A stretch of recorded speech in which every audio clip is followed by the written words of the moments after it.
Thank you very much, Madam Deputy Speaker. And to kick in with the straight away with new clause 1, which is about, obviously, this, in my opinion, the stopping of equalisation. Because what we are going to see is equal, fairer boundaries. And in reference to the Honourable Member for Brighton Kemp Town, when he was talking about the shires of Stoke-on-Trent, I'm not quite sure exist at this moment in time, but I look forward to seeing that be created, apparently, in this so-called gerrymandering that we're trying to do over here. But when we talk time and time again about the idea of identity, let me tell you about Stoke-on-Trent. Well, we might be a city, but we are a federation of towns that make up from Burslem to Tunstall to Longton to Fenton, and even within that, Madam Deputy Speaker, when we talk about identities in the ward of Badley, Milton and Norton, you have Norton Green and Norton Le Moors. And let me tell you something, Madam Deputy Speaker. If you say to a Norton Green resident they're a member of Norton Le Moors, you will get accosted, as I rightly did, on the doorsteps during the last general election campaign for misannouncing them. So even though we talk about this idea of the percentage of 5% to 7.5%, we are still talking about identities but are broken down even within the wards of local councils. As I said, within the community I represent, we are an amalgamation of pit villages to small towns to little villages. But even I dare to cross from Stoke-on-Trent to, and this is where the Honourable Member for Brighton Kemp Town, please, Staffordshire County Council. So I do have a small amount of shires in the guise of Kidsgrove and Tork, and a small slice of Newchapel. But again, the people of Stoke-on-Trent North and Kidsgrove would identify themselves as sharing common value. Even though they are different areas and have different needs, they are proud industrial mining heritage. And so therefore, new clause 1 is effectively going against this idea of, oh, if we give 7.5% here and 5% there. Well, that is not equalisation.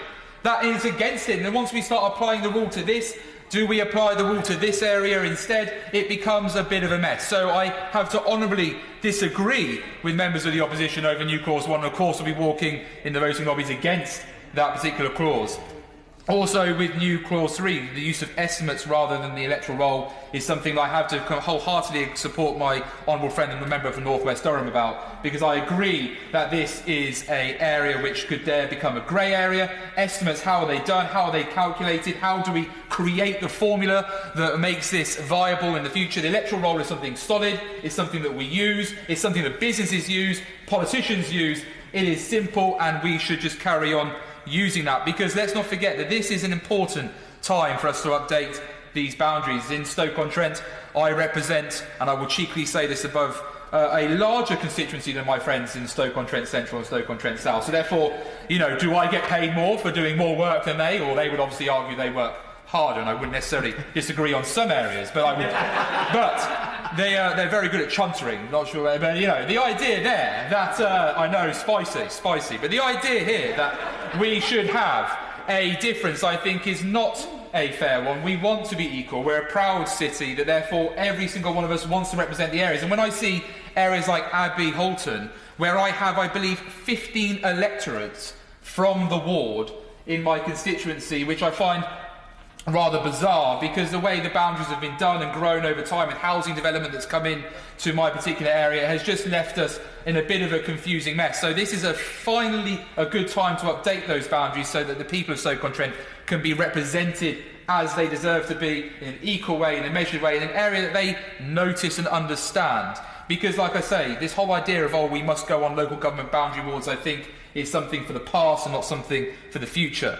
And then I'm finally going to have a little pop, Madam Deputy Speaker, at new clause 2, which is, I have great love for the honourable member for Glasgow East, and we get on incredibly well. We disagree on everything, but we have a good chat. And what I would say is this, that I know he is desperate to leave this place and never ever have to come back. But I have to remind him that we are one united kingdom.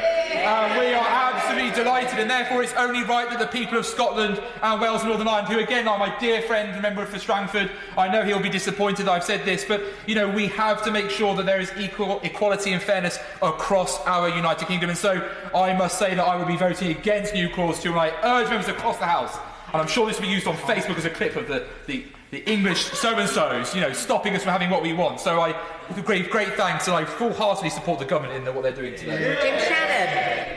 Thank you, Madam Deputy Speaker. Can I say it's a pleasure to follow the Honourable Gentleman for Stoke-on-Trent, and him and I are very good friends in this house in the short time he's been here.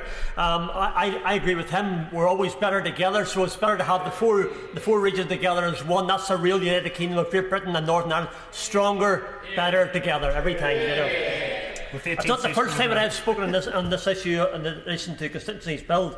And I will start by declaring, as I always do, an interest in having the most wonderful constituency in the United Kingdom of Great Britain and Northern Ireland. Strangford is the most beautiful constituency that there is possible to have, and I'm very, very pleased to be able to represent it, because it brings a lot of communities together. It's a heart in it, and we have affiliation with each other. As my colleague, the Right Honourable Member for Lagan Valley, and my honourable friend for East Belfast referred to yesterday, or earlier on, we absolutely require the 10% variation on the quota, given our distinct geographical circumstances and given the fact that there are limitations